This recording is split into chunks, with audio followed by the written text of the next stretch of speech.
Assalamualaikum warahmatullahi wabarakatuh. Perkenalkan saya Arif Nurul Yahya dari program Pendidikan Ekonomi.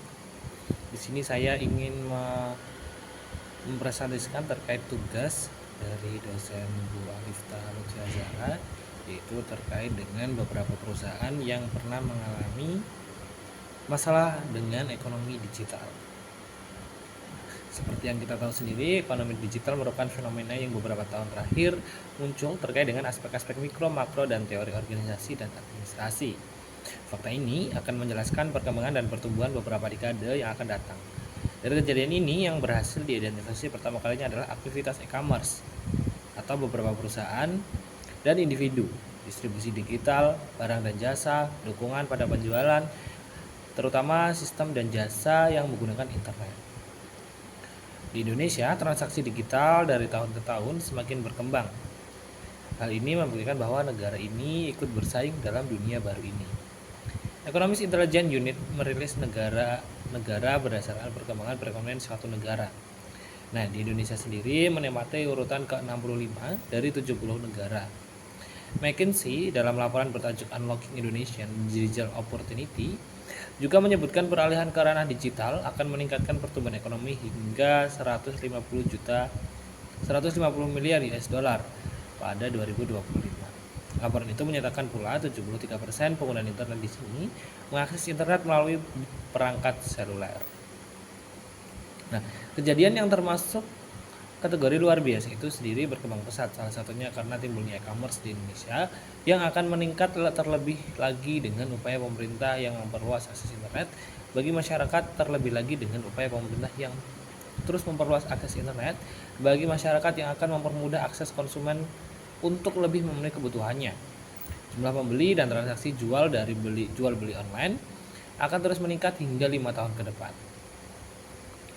Kemudian ada beberapa rumusan masalah yang saya ambil di sini, yaitu yang pertama adalah kenapa perusahaan BlackBerry dari segi komunikasi ini gagal bersaing dalam dunia teknologi. Kemudian apa yang menyebabkan Peggy salah satu perusahaan yang bergerak di bidang jasa ini juga bersaing dalam dunia e-commerce. Dan yang terakhir adalah tutupnya pabrik bata di Karawang. Nah, yang pertama, sebagai pionir dalam menghadirkan layanan email ke ponsel genggam dengan keyboard QWERTY yang menjadi ciri khasnya, BlackBerry langsung menjadi favorit para pemimpin dunia, petinggi perusahaan, serta orang kaya dan terkenal. Nah, BlackBerry pernah menjadi simbol status dan kecanduan. BlackBerry merupakan kondisi yang lazim di dunia nirkabel yang selalu aktif dan terhubung, yang memungkinkan akses email yang aman dan handal ternyata sangat berguna bagi bisnis. Nah, dalam perkembangannya, saat ini BlackBerry Limited adalah penyedia layanan keamanan siber dan Internet of Things atau IoT yang secara efektif telah meninggalkan ponsel pintar sebagai sebuah bisnis. Pada tanggal 3 April 2024, perusahaan mengeluarkan total pendapatan sebesar 850 juta US dollar dengan pendapatan LT sebesar 815 US dollar. Nah, menurut BlackBerry mungkin saja bahkan sering diperlukan bagi perusahaan teknologi untuk mengubah bisnisnya. Ya, jadi namun BlackBerry tidak hanya bertransformasi juga mengatasi reputasinya sebagai ponsel pintar yang gagal.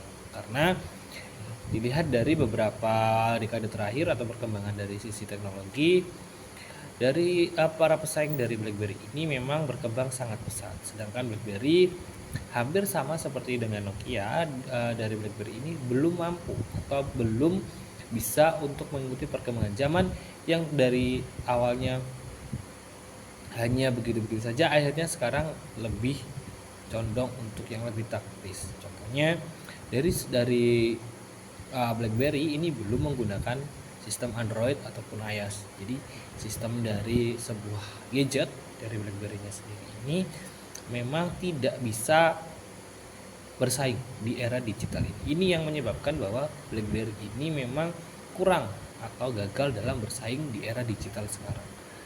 Di dalam sisi pemasaran atau di sisi e-commerce-nya memang dari BlackBerry ini tidak mampu atau tidak bisa bersaing dengan beberapa kontainer yang lain. Nah, kemudian yang kedua ada Peggy atau PT Go Online Destination, sebuah perusahaan pemesanan tiket dan pengiriman secara daring melalui situs web serta ponsel pintar. Terhubung langsung dengan lebih dari 7.000 hotel dan 20.000 rute penerbangan, 1.600 rute kereta api dan kereta api bandara atau railing. Peggy memberikan kemudahan bagi siapa saja dalam merencanakan dan menikmati liburan terbaik dengan biaya terjangkau. Didukung oleh 3 perusahaan PT AMG, Recruit Holdings, dan Altavindo, Peggy diresmikan pertama kali sebagai agen perjalanan daring melayani pemesanan hotel di Indonesia pada tanggal 7 Mei 2012 oleh Menteri Pariwisata dan Ekonomi Kreatif Marin LK Pangestu. Nah, pada bulan Agustus 2013, Peggy mulai membuka layanan untuk pemesanan tiket pesawat secara daring. Peggy menyediakan aplikasi gratis melalui di Android. Google Play Store sudah bisa di-download pada Juli 2015. Namun pada Desember 2015 aplikasi gratis khusus iOS sudah tersedia. Nah, pada bulan Maret 2016, Peggy melayani pemesanan tiket kereta api secara daring. Biro perjalanan dari Ngotap Peggy secara resmi ditutup pada 11 Desember 2023 setelah 12 tahun beroperasi. Penutupan ini diduga disebabkan oleh persaingan yang ketat dan pendanaan yang seret.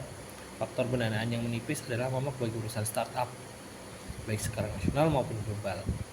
Nah, ini juga salah satu alasan mengapa Peggy tutup, ya, dikarenakan memang untuk fitur ataupun dari segi yang ada di dalam aplikasi Peggy ini tidak bisa berkembang dan bersaing dengan aplikasi yang bergerak di bidang jasa seperti Traveloka atau Agoda.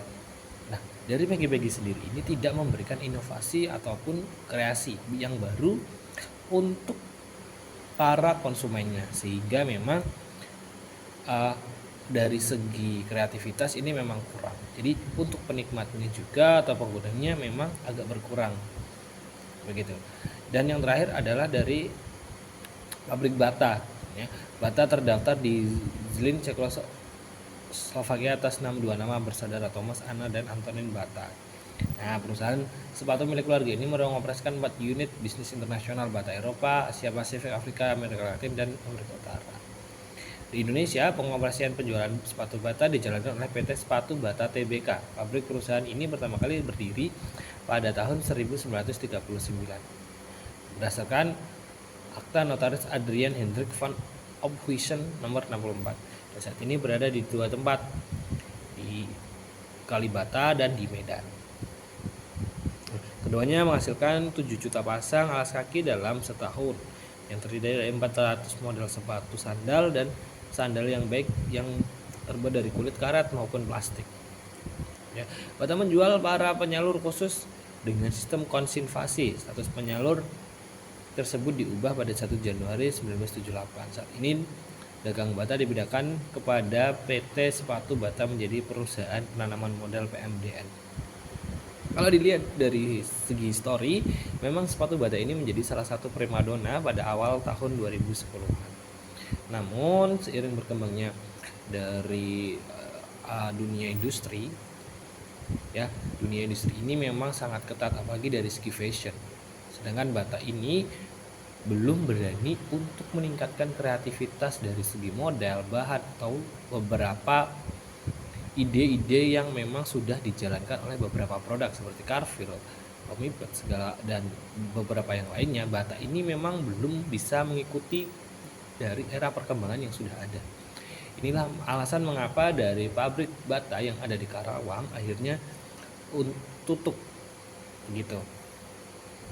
Nah, kemudian dari penutupnya, digitalisasi berperan penting dalam peningkatan perekonomian global dengan memberikan kemudahan bagi pelaku ekonomi, di mana setiap individu, kelompok, atau golongan memiliki akses yang mudah dan cepat melalui internet untuk melakukan aktivitas ekonomi. Revolusi ekonomi digital ini juga menyebabkan munculnya perusahaan-perusahaan multinasional baru dengan model bisnis digital yang sangat berbeda dari perusahaan konvensional yang sebelumnya ada.